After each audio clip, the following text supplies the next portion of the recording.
आज की कहानी है ससुर जी का मेरे लिए दोहरा रूप।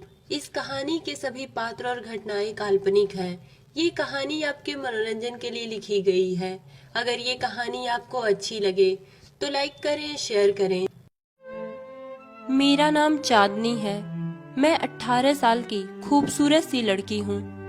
मैं एक मिडिल क्लास फैमिली से बिलोंग करती हूँ।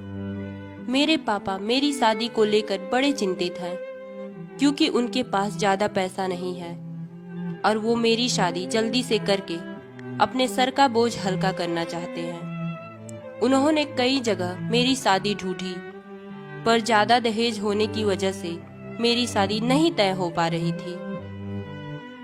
एक दिन मेरी किस्मत अच्छी थी कि क्या थी मुझे नहीं पता, पर मेरे घर चलकर खुद एक बहुत अच्छा रिश्ता मेरे लिए आया। लड़का सरकारी नौकरी में था। उन लोगों को एक खूबसूरत लड़की चाहिए थी।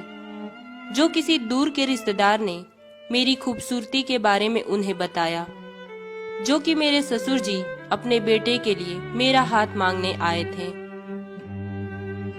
मेरे पापा को जब पता चला कि लड़का सरकारी नौकरी में है, तो उन्होंने ना तो मेरी माँ से पूछा और ना ही मुझसे शादी के लिए तुरंत हाँ बोल दिए।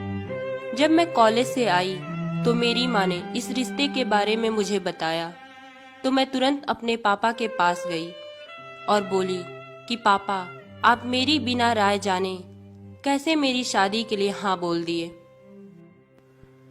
तो पापा ने कहा, इतना अच्छा रिश्ता आया है तो तुम्हारी हाँ जानने की क्या जरूरत। इतना अच्छा रिश्ता तो मैं सपने में भी तुम्हारे लिए नहीं ढूंढ पाता। तो मैंने कहा, फिर भी पापा, कुछ तो जानकारी लिए होते उस लड़के के बारे में कि वो कैसा है, क्या करता है और कैसा दिखता है।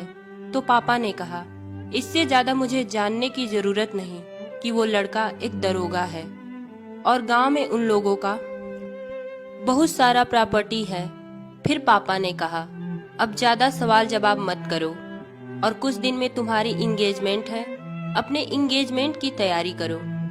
मेरे मन में कई सवाल उठ रहे थे कि लड़का कैसा होगा, उसका परिवार कैसा होगा, पर पापा के आगे तो किसी का चलने वाला नहीं था।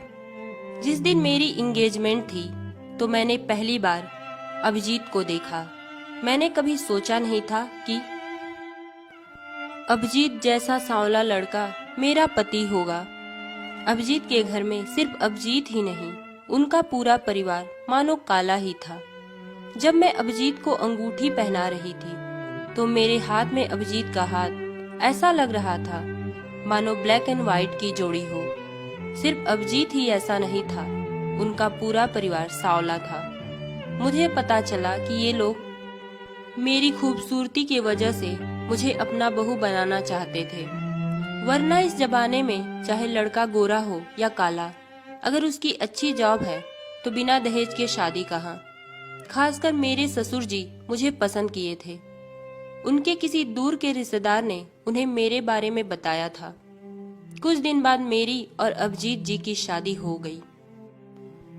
अभिजीत भले ही सांवले थे, पर उनका स्वभाव बहुत अच्छा था। हमारी और अभिजीत जी की शादी अभी 15 दिन ही हुई थी कि अभिजीत जी को अपने नौकरी पर मजबूरन जाना पड़ा। उन्हें छुट्टी नहीं मिल रही थी। इधर मैं अकेली घर के कामों में बिजी हो गई। गांव में कितना काम होता है ये तो सबको पता ही है। मेरी सासू माँ कोई बाहर से आकर काम करे ये उनको पसंद नहीं था, और मुझे कभी कभी चूल्हे पर भी खाना बनाना पड़ता था और चूल्हे का जला बर्तन मुझे धोना पड़ता। पर कभी कभी जब मेरे ससुर जी घर के अंदर आते थे तो पता नहीं क्यों मुझे देखते ही रहते थे। कभी कभी तो मुझे खुद ही शर्म आने लगती थी कि मेरे ससुर जी एकटक आखिर मुझे क्यों देख रहे हैं। काम करते करते सर से पल्लू तो गिर ही जाता था। तो जब वो घर के अंदर आते थे तो मैं हड़बड़ा कर उठती। कुछ दिन तक ये सिलसिला चलता रहा।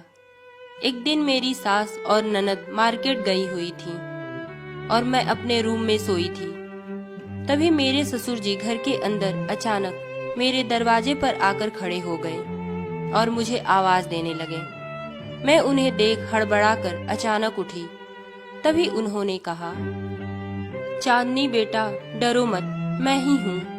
मैं बाहर से तुम्हें कब से आवाज दे रहा हूँ, पर तुम्हें शायद सुनाई नहीं दे रहा था, इसलिए मैं घर के अंदर आ गया तुम्हें बुलाने। तुम बाहर मेरे रूम में आ जाओ। आज तुम्हारी सासू माँ और सिप्रा मार्केट गई हुई हैं, इसलिए मुझे तुमसे कुछ कहना है। मैंने डरते हुए बोला, ठीक है पापा जी।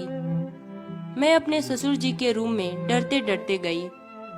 मेरे ससुर जी ने मुझसे जो कहा, मैंने सपने में भी नहीं सोचा था कि मेरे ससुर जी मेरे बारे में ऐसा सोचते हैं। उन्होंने मुझसे कहा, बहू मैं जब तुम्हारे पापा से अपने बेटे अभिजीत के लिए तुम्हारा हाथ मांगने गया था, तो मैंने जब तुम्हारा फोटो देखा तभी सोच लिया था कि मैं अपनी बहू को नौकरानी नहीं घर की रानी बनाकर रखूंगा।